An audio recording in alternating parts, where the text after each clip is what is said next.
9h-10, bonjour Diane Dossy.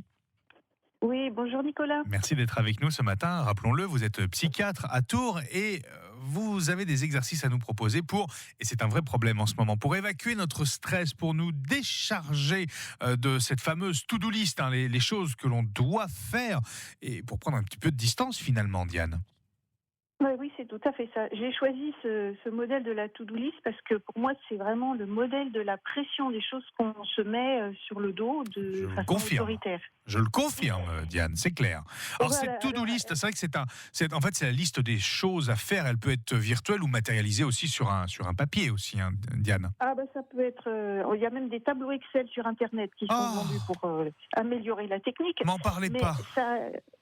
Mais ça garde quand même un énorme inconvénient, c'est qu'elle ne nous aide pas à discerner ce qui est important de ce qui est essentiel. Ouais. Parce que dans notre vie, des choses, en fait, il y a beaucoup de choses importantes. Des choses secondaires, finalement, il y en a peu. Des importantes, il y en a beaucoup. Mais même ça, il n'y a pas le temps de les faire. Donc, on est obligé d'aller chercher ce qui est vraiment essentiel.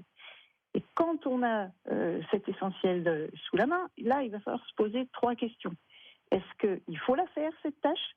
Il faut se rappeler que, je ne sais pas si vous connaissez la loi de Pareto, c'est un Italien qui a réalisé que seulement 20% de nos tâches produisaient 80% des effets. Ah oui, c'est-à-dire qu'il y a 20% des choses qui sont vraiment utiles à 80%, quoi, en fait. Exactement, c'est exactement ça.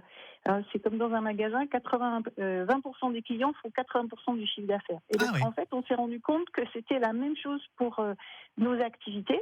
Donc, vraiment, ça vaut le coup de se poser la question de est-ce que je dois faire cette tâche-là ? Ouais. La deuxième, c'est est-ce que c'est à moi de la faire ou est-ce que je peux la déléguer ?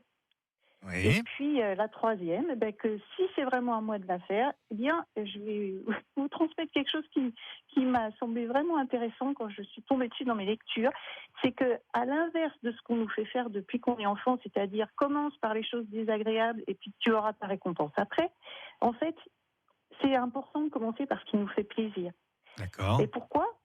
Parce que, en fait, l'énergie qu'on va récupérer dans l'activité qui nous fait plaisir, on va pouvoir la réinvestir dans les tâches qui sont un peu plus désagréables après. D'accord. Et en fait, on aura coloré notre journée de façon différente, ou notre moment de façon différente. Alors moi, je retiens de votre propos, Diane Dossy, ces bons conseils. À chaque fois qu'on a une tâche à faire, on se pose la question, est-elle vraiment essentielle ? Devons-nous vraiment la faire ? Et puis, la deuxième aussi qui me semble importante, est-ce qu'on peut déléguer finalement aussi cette tâche ? Je crois que ces conseils sont précieux en ce moment. C'est vrai que la pression liée à l'après-déconfinement, pour le coup, est importante. Et il est important de se poser ces questions pour aussi savoir prendre un petit peu de recul, prendre un petit peu de distance. C'est très, très important. Merci beaucoup, Diane Dossy, d'avoir été parmi nous ce matin. À très bientôt avec d'autres très précieux conseils. On le rappelle, vous êtes psychiatre à Tours. À bientôt, Diane. Et puis instructrice en méditation pleine conscience. Ah oui, c'est vrai, j'avais oublié. J'ai dit, mais c'est vrai que vous avez de nombreuses casquettes. Et c'est vrai qu'un jour, on pourrait aussi parler de la méditation en pleine conscience, qui nous aide d'ailleurs au quotidien pour prendre un petit peu de recul. Merci beaucoup, Diane. Avec plaisir.